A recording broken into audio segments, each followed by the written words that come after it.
Have you ever wondered how the stock market works? It's a bustling metropolis of economic activity, a place where buyers and sellers come together to trade pieces of ownership in companies, what we call shares or stocks.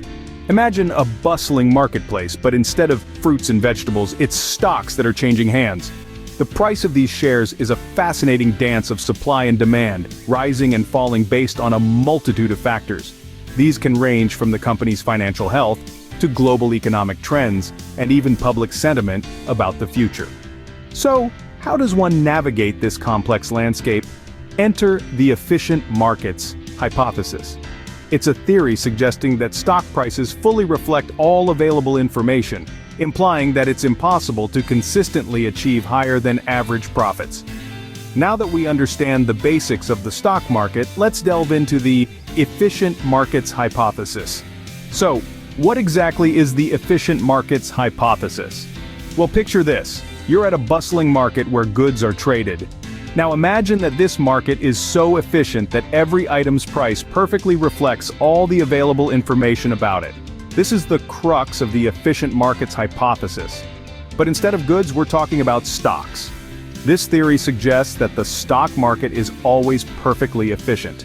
It means that the current market price of any share you're eyeing to buy or sell already includes all known information about that stock. Consequently, it's impossible to consistently outperform the market and achieve higher than average returns. Why? Because the market has already taken all information into account, leaving no room for anyone to gain an edge. But here's the million-dollar question.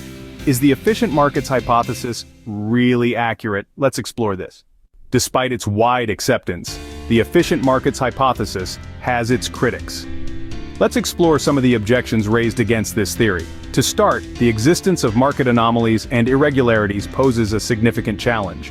These unpredictable events, such as sudden market crashes or unexpected booms, don't align with the idea that markets are always efficient and prices always fair. Secondly, the hypothesis assumes that all investors are rational beings who make decisions based solely on logic. However, we know that human emotions often influence investment choices, leading to irrational market behavior.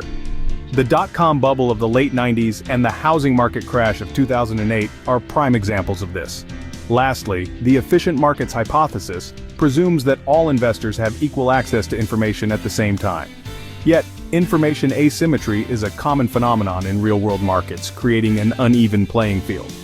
So, as we can see, while the efficient markets hypothesis provides a useful framework, it is not without its flaws.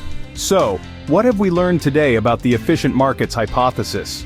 We've unpacked the notion that this theory proposes an idealized world where the stock market is always perfectly efficient. It assumes that all players have equal and instant access to all relevant information, and that they all behave rationally, swiftly incorporating this information into their investment decisions. However, we've also explored some compelling criticisms of this hypothesis. We've delved into the reality of market anomalies, like the tendency for small-cap stocks to outperform large-cap stocks, and the January effect, which contradict the assumptions of the efficient markets hypothesis. We've also highlighted the role of irrational investors, whose emotions and biases can sway the market in unpredictable ways. And we've considered the undeniable fact that not all investors have equal access to information, which can create disparities in market efficiency. While the efficient markets hypothesis gives us an interesting way to view the stock market, it's important to remember that it doesn't tell the whole story. Remember, finance is a complex field and there's always more to learn.